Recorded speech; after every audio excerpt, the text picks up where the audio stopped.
Hello friends, ఈరోజు మన కిచెన్లో ఇన్స్టెంట్ దోసకాయ రోటి పచ్చడి ఎలా ప్రిపేర్ చేయాలో చూపించబోతున్నాను. చాలా క్విక్గా ఈజీగా ప్రిపేర్ చేసుకోవచ్చు. వేడివేడి అన్నంలోకి దీని టేస్ట్ చాలా బాగుంటుంది.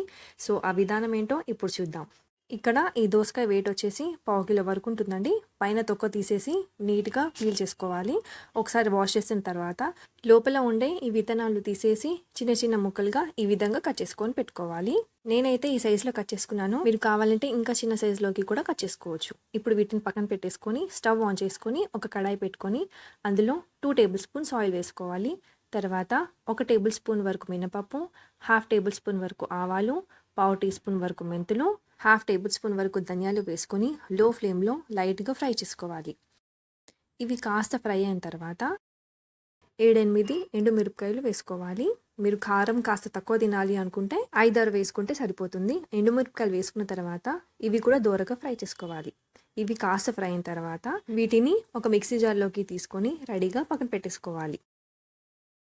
తర్వాత అదే ఆయిల్లోకి మనం ముక్కలుగా కట్ చేసుకున్న దోసకాయ ముక్కలు ఇందులో వేసుకొని మంటని లో టు మీడియం ఫ్లేమ్లో పెట్టుకొని ఇవి కాస్త మెత్తగా అయ్యేంత వరకు ఉడికించుకోవాలి.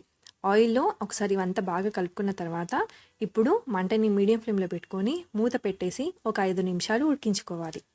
5 నిమిషాల తర్వాత అలానే వదిలేయకుండా మధ్య మధ్యలో కలుపుతూ మగ్గించుకోవాలి. ముక్కలు కాస్త మెత్తబడిన తర్వాత ఇప్పుడు స్టవ్ ఆఫ్ చేసుకొని కాస్త చల్లారనివ్వాలి. ముక్కలు కాస్త చల్లారేలోపు ఇక్కడ మిక్సీ జార్లోకి రుచికి సరిపడా సాల్ట్ వేసుకోవాలి. తర్వాత 7-8 వరకు పొట్టు తీసిన వెల్లుల్లి వేసుకొని 1/2 టీ స్పూన్ వరకు జీలకర్ర, అలాగే 1 టేబుల్ స్పూన్ వరకు నానబెట్టుకున్న చింతపండు ఇందులో వేసుకోవాలి. ఇవన్నీ వేసుకున్న తర్వాత ఒకసారి కోర్స్గా బ్లెండ్ చేసుకోవాలి. ఇలా కోర్స్గా బ్లెండ్ చేసుకున్న తర్వాత ఇప్పుడు ఇందులోకి మనం ఫ్రై చేసుకున్న దోసకాయ ముక్కలు వేసుకోవాలి. ముక్కలన్నీ వేసుకున్న తర్వాత వీటిని కూడా మెత్తగా గ్రైండ్ చేసుకోవాలి. వాటర్ ఏం పోయాల్సిన అవసరం లేదండి. మనకి రోటి పచ్చడి టెక్స్చర్ ఎలాగైతే ఉంటుందో ఇది కూడా అలానే ఉంటుంది. ఇలా ఈ టెక్స్చర్లో గ్రైండ్ చేసుకున్న తర్వాత ఇప్పుడు అదే కడాయిలోకి 2 టేబుల్ స్పూన్స్ వరకు ఆయిల్ వేసుకోవాలి. ఆయిల్ కాస్త వేడిన తర్వాత అందులో 1/2 టేబుల్ స్పూన్ వరకు మినపప్పు, 1/4 టీ స్పూన్ వరకు ఆవాలు, అలాగే 2 ఎండుమిరపకాయలు ఇలా తుంచి వేసుకోండి.